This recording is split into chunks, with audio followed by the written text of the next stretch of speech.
She told me my uniform was just a worthless costume. With this sneer on her face, she grabbed the neatly folded fabric from my dresser and tossed it onto the floor like it was garbage. "I can't be with a broke soldier who has no future, Alex," she said. Her voice had a finality that was colder than any winter I had ever endured overseas. I just stood there, stunned, in the middle of the apartment where we were supposed to build a life. An hour later, she was gone. I watched from the window as she got into a gleaming black convertible driven by a guy with a slick smile and a $1,000 watch. She shot me one last look, not of regret, but of pity, a smirk that just said, "You lose." She thought she was leaving me with nothing, but what she didn't know, what neither of us could have possibly known, was that my no future was about to become an unbelievable billion-dollar reality, and her greatest regret was just getting started. Section 1, the betrayal. My world didn't just crack, it shattered right there on the floor, next to the uniform I wore with pride. Her name was Chloe, and for 3 years, I honestly thought she was my future. I'd met her a year before my last tour and was completely smitten. I was the soldier who thought he'd found his anchor, the woman he'd come home to for good. I wrote her letters from dusty tents, sent her part of my pay when she said she was struggling, and spent every night dreaming of the life we would build. When I finally came home, I thought everything was on track. I was honorably discharged and ready to start the next chapter. The transition to civilian life is tough for a lot of vets, and I was no exception. But I was determined. I wasn't rich, but I was dedicated. I was looking into using my GI Bill to go to school, maybe start a small business. I had plans, good, solid plans. But Chloe's patience, it turned out, had run out.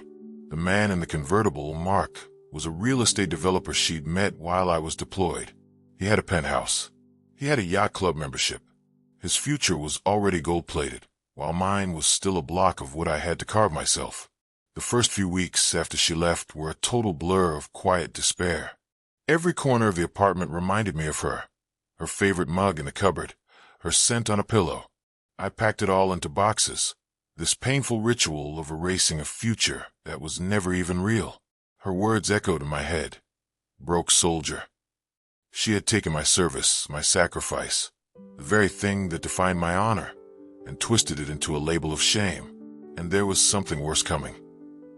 But I still hadn't hit rock bottom. Section 2, the reversal. I'm not going to lie, I fell into a dark place. Adjusting to civilian life is hard enough, but doing it with a broken heart felt nearly impossible. I took a security job, working the night shift at a downtown office building. The hours were long, and the silence gave me way too much time to think. On my breaks, I'd scroll through my phone, which was basically a form of self-torture. And there she was, Chloe, living the life she always wanted. Pictures on Mark's boat with champagne. Dinners at 5-star restaurants, where one meal cost more than my weekly paycheck. A weekend trip to Paris. She captioned one photo. Finally getting what I deserve. And the worst part? I believed her. Maybe she did deserve that life. And I was just a naive fool for dreaming above my station. The confidence and purpose the military gave me was gone, replaced by this gnawing doubt. Maybe Chloe was right. Maybe I had no future. Then, on a Tuesday morning after a long shift, a letter arrived. It was in a thick, cream-colored envelope from a prestigious law firm in New York City. I almost threw it out with the junk mail, assuming it was a mistake. But something made me open it. It was full of dense legal terms I didn't understand. Estate of, last will and testament, sole beneficiary. I had to read it 3 times before a name finally clicked. Alistair Worthington.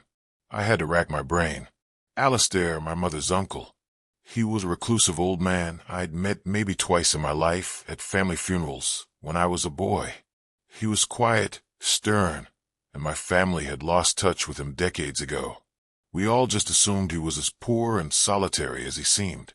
The letter stated that Alistair Worthington had passed away and that he, a man I barely knew, had left his entire estate to me.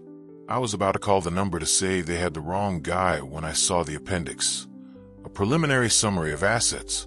I scanned the page, my eyes getting wider with every line. Stocks and tech giants, commercial real estate, private equity holdings. The final number at the bottom of the page didn't seem real. It had a B next to it. Billions. My hand started to shake. I mean, who does this happen to? It's the kind of thing you see in movies, not what happens to a guy working night security. The reclusive old man from my childhood wasn't some forgotten relative.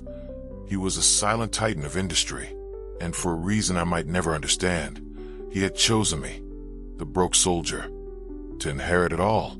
In the span of 5 minutes, my entire world was unimaginably changed. I didn't know it yet, but this fortune was about to pull my past right back into the room. Section 3, The Reckoning. The next 2 months were a whirlwind. I was flown to New York, sat in boardrooms that looked like movie sets, and had teams of lawyers explain the sheer scale of what had happened. It turned out Alistair had quietly followed my life from a distance. He'd respected my decision to join the military and, with no children of his own, saw in me a discipline he felt was worthy of his life's work. It was overwhelming and, frankly, terrifying, but I adapted. The same discipline from boot camp helped me navigate this new world. I listened and I learned. My first major decision was to start the long, complicated process of setting up a foundation to help veterans transition back into civilian life, funding education, mental health services, and business startups. I wasn't going to be the guy in the penthouse. I was going to be the guy who made a difference. I bought a comfortable house, traded in my old car, and started building a new life, one defined not by money, but by the opportunity it gave me. And then, just as I was starting to feel at peace, she came back. It was at the first charity gala for my new foundation, and then I saw her. Chloe. She was across the room, her eyes locked on me. She wasn't with Mark, and she looked desperate. She weaved her way through the crowd, a practiced, sorrowful look on her face. "Alex," she breathed, her voice trembling. "I saw you on the news. The foundation, it's amazing what you're doing." I just nodded, keeping my expression neutral. "I am so sorry, Alex," she continued, tears welling in her eyes. "Leaving you was the biggest mistake of my life. I was young, stupid. I let someone else's shallow world corrupt me. Turns out, Mark had dumped her for a younger woman a month ago, leaving her with nothing. It was the perfect sob story, with her as the leading lady. I never stopped loving you," she whispered, reaching for my arm. "Not for a second. I was just lost. Can I have a second chance? I see now that a man's worth isn't in his wallet. It's in his heart. It's always been you." I let her finish, letting the silence hang in the air. The whole time she was speaking, I felt nothing. No anger, no pain. Just distance. I finally looked at her, my voice calm and even. "You said a man's worth is in his heart," I repeated softly. "But you only seemed to discover that after my inheritance made the news." Her face fell. The fake tears dried up instantly. I continued. "You weren't wrong about everything, Chloe. When you looked at me back then, you saw a broke soldier. And you were right. That's what I was. I had my honor, my discipline, and my plans. But you didn't see a future in that." I took a small step back, gently removing her hand from my arm. "The man you're talking to now, I'm not him. This money, this life, it wasn't part of the deal you walked away from. You left me when I had nothing but my character. And now, that's the one thing you can't have." I leaned in slightly, my voice barely a whisper. "You didn't make a mistake when you left a broke soldier. Your mistake was not realizing his future wasn't something you could ever put a price on. I wish you the best, Chloe, but my future doesn't include you." I turned and walked away without looking back. I could feel her eyes on me, burning with a mix of shock, fury, and the cold realization of what her greed had truly cost her. It wasn't the billions. It was the chance at a life with someone who would have given her everything he had, even when it wasn't much. For my part, I didn't feel triumph, just closure. My real revenge wasn't rejecting her. It was in the life I was building, a life of purpose she could never be a part of. And that was the sweetest justice of all. So what do you think? Do you believe people can really change? Or was Chloe's return just a calculated move? Let us know your thoughts on this story down in the comments. We read every single one. And if you want to see more stories where karma delivers the final word, make sure you hit that like button and subscribe for new videos every week. Thanks for watching.